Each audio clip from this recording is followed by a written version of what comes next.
حضرت امام حسن سے آ کے وظیفہ پوچھا، اس شخص نے کہا حضور اولاد کوئی نہیں تو وظیفہ بتائے، تو آپ نے فرمایا استغفار پڑھا کر، کیا کر؟ اس نے کہا ٹھیک ہے۔ تو حضور پھر میں دوبارہ کعبہ ہوں تو امام حسن کہنے لگے بے اولاد ہے نا تو، استغفار کا وظیفہ بتایا نہ؟ کہا ہاں۔ فرمانے لگے اب اس وقت آنا جب اللہ تجھے 10 بیٹے عطا کرے گا۔ کتنے؟ 2 4 نہیں، 10 ہی کہہ دیے۔ تو حضرت امیر معاویہ رضی اللہ تعالیٰ دیکھا، کہنے لگے حسن اتنا بڑا دعویٰ؟ آپ فرمانے لگے میں نے کہہ دیا نا تو اللہ فضل کرے گا، ہاں ہاں اللہ خیر کرے گا، خیر ہو جائے گی۔ وہ شخص کئی سالوں کے بعد آیا، کئی سالوں کے بعد، تو حضرت امیر معاویہ کو بھی ساتھ لایا، کہنے لگا حضور اللہ کے فضل سے اللہ نے 10 بیٹے عطا فرمائے، پورے 10 ہی اللہ نے دیے۔ تو حضرت امیر معاویہ کہنے لگے جناب بات تو آپ کی سچی ہو گئی، پر مجھے بھی بتائیے وظیفہ کہاں سے لیا؟ فرمانے لگے قرآن پاک سے، سورہ نوح کی 10 11 12 آیت پڑھو۔ اللہ فرماتے ہیں تم استغفار پڑھو، میں تمہاری بیٹوں سے بھی مدد کروں گا، مالوں سے بھی مدد کروں گا۔ تو میں نے استغفار بتائی تھی اور قرآن میرے اللہ کا ہے، رب کا وعدہ جھوٹا ہو سکتا؟ فرمایا 10 بیٹے ملنے تھے، میں نے کہہ جو دیا تھا۔ اور میرے بھائیوں یاد رکھیں، استغفار اللہ کی رحمت نازل کر۔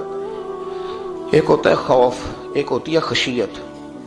خوف والے لوگ توبہ کرتے ہیں، خشیت والے استغفار کرتے ہیں۔ ایک ہوتا ہے خوف، ایک ہوتی ہے خشیت والے استغفار کرتے ہیں۔ نبی کریم علیہ السلام نے فرمایا میں دن میں 100 مرتبہ استغفار کرتا ہوں، دن میں۔ توبہ والا کہتا ہے کہ میں بھول گیا تھا، مجھے معافی مل جائے، اور خشیت والا کہتا ہے میرا یار ناراض نہ ہو جائے، وہ استغفار ہی کرتا رہتا ہے، وہ معافی مانگ۔ حضرت رومی نے مثال دی ہے، فرماتے ایک عورت تھی تو بھیک مانگا کرتی تھی، ایک دن بادشاہ کے دروازے پہ بھیک مانگنے گئی تو بادشاہ کو پسند آ گئی، اس نے نکاح کر لیا۔ 20 کنیزائیں اس بی بی کے پاس تھی خدمت کرنے کے لیے، روٹی دینے کے لیے، کپڑا دینے کے لیے، لیکن وہ ہر وقت روتی رہتی تھی، ہر وقت روتی۔ ایک سمجھدار کنیز کہنے لگی کہ ملکہ اب تیرا درجہ بہت بڑا ہے، تو ہر وقت روتی رہتی ہے، معافیاں ہی مانگتی رہتی ہے ہر وقت، کون سی ایسی نعمت ہے جو تیرے پاس نہیں؟ تو وہ کہنے لگی اس لیے تو روتی ہوں۔ کیا مانا؟ کہنے لگی اس لیے روتی ہوں کہ میں اس قابل نہیں تھی جو مجھے مل گیا، کہیں میرے سر کا سائیں ناراض نہ ہو جائے، وہ کہیں بگڑ نہ جائے، مجھے پتا ہے کہ میں کیا تھی اور مجھے کہاں تک پہنچا دیا، میں روتی اس لیے ہوں کہ کبھی کہیں وہ ناراض۔ حضرت عمر اس لیے روتے تھے کہ کہیں مصطفیٰ ناراض نہ ہو جائے، حضرت ابو بکر اس لیے تڑپتے تھے کہ کہیں اللہ کا فضل روٹھ نہ جائے۔ یہ جو مولا علی اپنے کمرے میں بیٹھ کے زور زور سے استغفار پڑھتے تو اس لیے نہیں کہ بڑے پاپ تھے جن کی معاذ اللہ معافی مانگتے تھے، اس لیے کہ رب رسول کہیں ناراض نہ ہو۔ خشیت تھی کہ جہاں ہم پہنچے ہوئے کہیں وہاں سے واپس۔ استغفار بندے کی اللہ سے صلح کرا دیتا ہے، بندے کی رب سے صلح ہو جاتی ہے جب استغفار۔ دیکھیں نا بڑی سادی سی بات ہے کہ 2 بھائی ناراض ہوں تو بڑا کہتا ہے اس نے میری بے ادبی بڑی کی، تو چھوٹا اگر پاس آ جائے اور پیر پکڑ لے کہ چل یار معاف کر دے، تیرا بھائی نہیں۔ پتہ کیا ہوتا ہے؟ صرف معافی نہیں ملتی، ہاں صرف معافی نہیں، چھوٹے نے بے ادبی کر دی، بڑے کو تکلیف ہوئی، بات جب آگے بڑھی نا تو بڑے نے شکوہ کیا، جب لوگوں نے چھوٹے کو سمجھایا تو چھوٹا جب معافی مانگتا، ادھر دیکھو میری طرف، جب چھوٹا معافی مانگتا ہے نا اٹھ کے جاتا ہے اور بڑے کے پیر پکڑتا تو میرا معاف نہیں کرتا، بڑا رو بھی پڑتا ہے، بڑا رو بھی پڑتا ہے، اور وہ کہتا ہے کہ وہ میں اور تم اماں کے پاس اکٹھے بیٹھتے، ایک باپ کی موٹر سائیکل پہ اکٹھے بیٹھتے، تو تیرا اور میرا رشتہ یار تو نے یہ کیوں؟ وہ جو آنسو نکلتے ہیں نا وہ درد ہوتا ہے، وہ کیف ہوتا ہے، وہ سوز ہوتا ہے، وہ لذت ہوتی ہے، وہ پیار ہوتا ہے۔ رب کہتا ہے تو معافی مانگ، انہو کان غفارا، تو معافی مانگ، میں تجھے معاف بھی کروں گا، تیرے اوپر رحمت بھی فرماؤں گا، تیرے اوپر کرم نوازی بھی کروں گا، تجھے نواز دوں گا، تجھے عطا کروں گا۔ حضرت موسیٰ کلیم اللہ علیہ السلام کا زمانہ مبارکہ تھا، قحط پڑ گیا، بارش نہیں ہوتی۔ ہم لوگ نا اب تو خیر ہمارے پاکستان میں تو ٹیبل ٹاک ہوتی ہے، ٹاک شو ہوتے ہیں، ہمارے ہاں تو پتہ کیا جاتا ہے کہ بارش ہو کیوں نہیں رہی، پھر اس پہ یہ ہوتا ہے کہ دھواں بڑا چڑھ گیا ہے، حالات بڑے خراب ہیں، فلاں ایسے ہو گیا، قحط کا۔ ہم تو اسباب تلاش کرتے رہتے ہیں نا جی، پھوک بہت زیادہ ہے، فلاں چیز ایسے ہے، فلاں چیز ایسے، ہم تو یہ تلاش کرتے رہتے ہیں۔ وہ لوگ یوں نہیں کرتے تھے، وہ سیدھے جا کے مسلوں پہ بیٹھتے تھے، اس لیے کہ وہ کہتے تھے جب رب چاہتا ہے تو پھر کوئی چیز کسی چیز کو روک سکتی، وہ سیدھے مسلے پہ بیٹھتے۔ اعلیٰ حضرت فاضل بریلوی رحمۃ اللہ علیہ کے پاس ایک مولانا محمد حسین آئے، وہ فلکیات کے بڑے ماہر تھے، تو اعلیٰ حضرت نے فرمایا ذرا ستاروں کا حساب لگا کے دکھاؤ بارش کب ہوگی؟ کہنے لگا پورا مہینہ تو نہیں ہوگی، تو اعلیٰ حضرت رحمت اللہ علیہ فرمانے لگے کہو کہ میرا علم کہتا ہے مہینہ نہیں ہوگی، اللہ چاہے تو ابھی ہو سکتی ہے۔ کہنے لگا جی وہ تو ٹھیک ہے پر میرا علم، وہ جیسے روز لوگوں نے پیر نیٹ ٹو شہنشاہ صاحب نہیں کھولے ہوتے کہ بارش کب آئے گی، اور اس کی طرف نہ دیکھ، مصلے پہ بیٹھ، مہربانی کر مصلے پہ بیٹھ، اللہ کی بارگاہ میں حاضر ہو، اس سے معافی مانگ، اسے منا تاکہ وہ رحمت کی بارش۔ کہنے لگا جی میرا علم کہتا ہے۔ تو اعلیٰ حضرت فرمانے لگے پھر وہی بات، تو کہے اللہ چاہے تو بارش ابھی، لیکن یہ جو اڑ گئے ہیں نا بیچارے، یہ اڑ ہی گئے ہیں، یہ جہاں الجھ گئے ہیں وہاں یہ لوگ الجھ گئے، اللہ ہمیں الجھنے سے محفوظ فرمائے۔ تو اعلیٰ حضرت اٹھے تو فرمایا ٹائم کیا ہوا ہے گھڑی پہ؟ کہنے لگا جی 12۔ تو اعلیٰ حضرت نے گھڑی گھمائی، اب کیا بج گیا؟ کہنے لگا 4 بج گئے۔ فرمانے لگے بج گئے نا 4؟ کہنے لگا جی آپ نے گھڑی گھما جو دی ہے۔ فرمانے لگے اللہ بھی جب چاہے تو ستارے گھما دیتا ہے، اللہ بھی ستارے گھما دیتا ہے بارش۔ کہنے لگا جی وہ تو ٹھیک ہے پر مہینہ نہیں ہو سکتی۔ اڑا ہوا بندہ، اس کا کوئی علاج ہے جو اڑ جو جائے، اس کے لیے قرآن کہتا ہے وَإِذَا خَاطَبَهُمُ الْجَاهِلُونَ قَالُوا سَلَامًا، اسے سلوٹ کرو دور سے، اسے کو تو جان اور تیرا۔ کہنے لگا جی ہو نہیں سکتی پورا مہینہ۔ فرمانے لگے یار تو جا اپنا کام کر۔ وہ شخص کہتا ہے میں نے دروازہ کھولا اعلیٰ حضرت کا، کمرے سے باہر نکلا تو تیز بارش ہو رہی، واپس آیا تو میں نے کہا احمد رضا یہ عقیدہ کہاں سے لیا ہے؟ فرمایا دروازہ مصطفیٰ سے لیا ہے صلی اللہ علیہ وسلم۔ تو یاد رکھیں کہ اللہ کو منانا چاہیے، استغفار کرنا چاہیے، اس کی برکات۔ حضرت موسیٰ ساری قوم کو لے کے نکل گئے۔ آؤ بھائی میدان میں اللہ کی بارگاہ میں استغفار کریں اور بارش کا سوال کریں، بارش مانگے۔ جب باہر نکلے دیر تک دعائیں ہوتی رہیں تو حضرت موسیٰ علیہ السلام کو رب کریم نے وحی فرمائی کہ موسیٰ آپ کی قوم میں نے ایک شخص ہے جس کو 40 سال ہو گئے نافرمانی کرتے، اس نے رب سے صلح نہیں کی۔ کتنے لوگ ہیں؟ ایک، اور 40 سال سے وہ نافرمان ہے، اس کو مجمع سے نکال دو بارش ہو جائے گی۔ اگر ایک گناہگار کی وجہ سے بارش رک جاتی ہے، اور جہاں دروازے کھلے ہوئے ہوں، جہاں تنہائیاں خوفناک ہوں، اور جہاں تباہی اتری ہوئی ہو، اور جہاں لوگ کروڑوں روپیہ مال ہڑپ کر گئے ہوں، اور جہاں علماء کو ہتھ کڑیاں لگا کے ٹھنڈی زمینوں پہ لٹا دیا جائے، اور قوم کہہ رہی ہو اچھا ہوا اچھا ہوا، اور لوگ پھبتیاں اڑا رہے ہوں، مذاق کر رہے ہوں، تو پھر اس قوم پہ کس طرح کر کے فضل الہی۔ اور یہ مولوی کا معاملہ نہیں، یہ تو ممبر رسول کا معاملہ ہے۔ میرے مصطفیٰ نے یہ نہیں کہا پیر میرا وارث ہے، حضور نے فرمایا عالم میرے دین کے وارث ہے۔ ہاں حضور نے فرمایا جس نے عالم کے چہرے کا دیدار کیا سمجھے میں نے اپنے نبی کی زیارت کی ہے۔ لیکن یہاں تو خیر یہ عنوان نہیں، ورنہ میں اس پر جاتا ہے۔ تو کہا ایک بندہ ہے 40 سال سے اللہ کی نافرمانی کر رہا ہے، وہ اگر نکل جائے تو بارش ہو جائے گی۔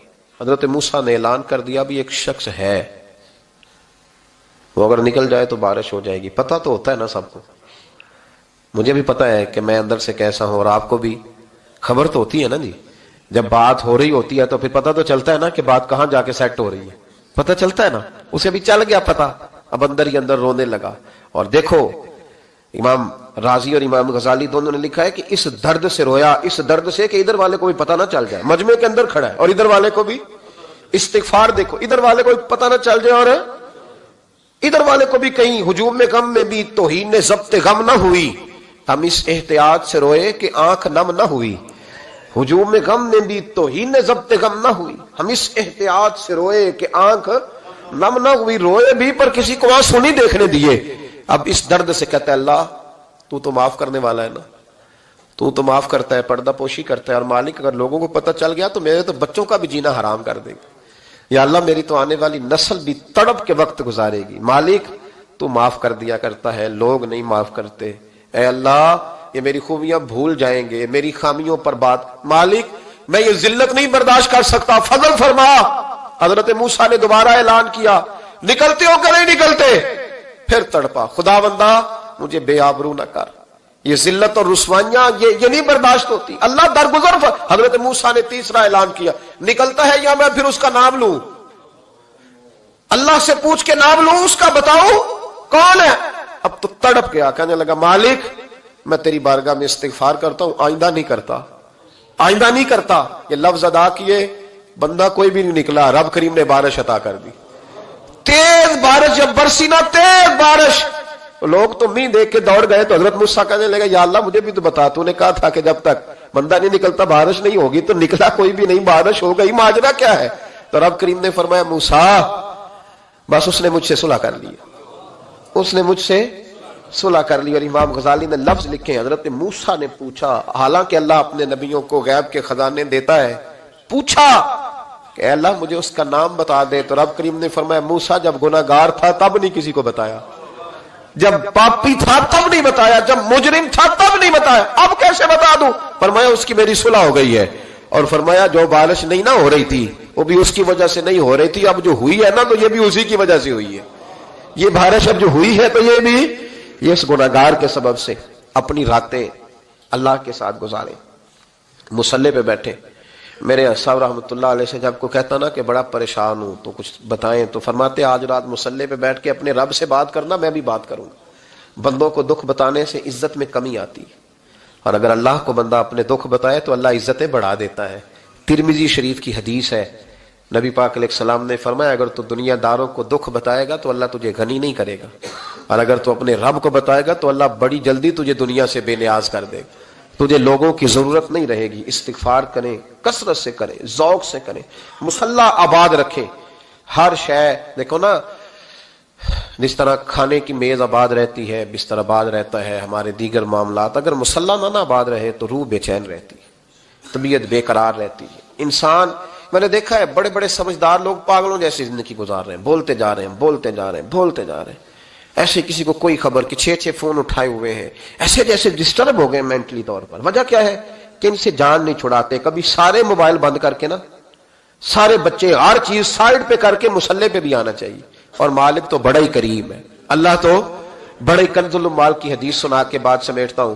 نبی پاک صلی اللہ تعالی وسلم فرماتے ایک شخص تھا بنی اسرائیل میں، بڑا مالدار تھا، تو پھر اس پہ غربت آ گئی۔ جب غربت آئی تو رو پڑا، کہنے لگا اے اللہ میں غریب ہو گیا ہوں، میری مدد فرما، میں نے بڑی نافرمانی کی ہے تیری۔ مالدار جب تھا تو بڑی موج کر، یا اللہ میں نے بڑی اب نہیں کروں گا، مجھے اس غربت سے نکال۔ تو اللہ نے فرشتوں سے کہا کہ دے دو جو مانگتا ہے۔ تو فرشتے کہنے لگے یا اللہ یہ توبہ کر کے نہیں آیا، ڈر کے نہیں آیا، یہ تو الجھ گیا تب آیا ہے، یہ تجھ سے ڈر کے ہوتا ہے نا ایسے کہ لوگ اللہ سے نہیں ڈرتے جتنا غربتوں سے معاذ اللہ ڈرتے ہیں۔ یا اللہ یہ تو وہ الجھ گیا تب آیا۔ تو اللہ نے فرمایا پتہ مجھے بھی ہے، لیکن آ تو گیا ہے نا، چلو دے دو۔ تو کہا یا اللہ اگر دے دیا تو دوبارہ نہیں آئے گا۔ فرمایا اس کا بھی مجھے پتا ہے، تم دے دو۔ اسے دے دیا۔ جب دولت مل گئی نا تو کہنے لگا اوہو وہ تو میں نے اس طریقہ سے استعمال کیا اس لیے کامیاب ہو گیا۔ پھر کچھ وقت گزرا تو پھر الجھ گیا، پھر قرضے چڑھ گئے، پھر سارے علاج کر، کہنے لگا یا اللہ اب نہیں کرتا، اب معاف کر دے۔ 70 دفعہ توبہ کی اور 70 دفعہ توڑی۔ حبیب کریم فرماتے ایک دن بستر پہ تھا، آسانی تھی، 70 دفعہ فرشتوں نے کہا یا اللہ یہ جھوٹا ہے، جھوٹ بولتا ہے، یہ تو غربت ہے، یہ تو تیری بارگاہ میں آیا ورنہ کبھی نہ آتا، بیمار ہوا ہے تو آیا، اس کا تو بچہ بیمار ہوا ہے تو آیا ورنہ کبھی نہ آتا۔ 70 دفعہ توبہ توڑی۔ ایک دن رات کو بستر پہ لیٹا تھا، دولتیں بھی تھی، آسانیاں بھی تھی، دل میں خیال آیا میں کتنا جھوٹا ہوں، جب الجھ جاتا ہوں تو اس کے دروازے پہ جاتا ہوں اور وہ کتنا کریم ہے، مجھے خالی نہیں لوٹاتا۔ تڑپ اٹھا، آنسو نکل گئے، اٹھ کے مصلی پہ کھڑا ہوا تو رب کریم نے فرشتوں سے فرمایا کھول کے دیکھو دروازے، آج یہ غربت کی وجہ سے نہیں آیا، آج میرا بن کے آیا ہے۔ تو یا اللہ پہلے تو دولت دیتا تھا، آج کیا دے گا؟ تو محبوب فرماتے اللہ فرماتے اب میں اسے بغیر حساب کتاب جنت عطا کروں گا۔ استغفار کریں، اس کے حضور حاضری دیں۔ جس طرح سارا کچھ چھوڑ چھاڑ کے لوگ کہتے ہیں کہ 1 مہینہ میں نے کسی سیاحتی مقام پہ رہنا ہے، میں نے اب کسی ٹھنڈے علاقے میں چلے جانا ہے، برف باری دیکھنی ہے، سیر کرنی ہے، 10 دن کی چھٹیاں وہاں گزارنی ہے، چلو 7 چھٹیاں وہاں گزار لو، 3 دن اپنے اللہ کے ساتھ گزارو، روزے رکھو، دن کو رات کو قرآن شریف پڑھو، تلاوت، کچھ وقت دو اللہ کے ساتھ، حضور پر درود و سلام بھیجنے کے لیے، نبی پاک کی نعت کے لیے، اذکار کے لیے، بزرگوں کے لیے، پھر دیکھنا اللہ روح کو کتنا سکون دیتا ہے۔ آخر دعوانا الحمدللہ رب العالمین۔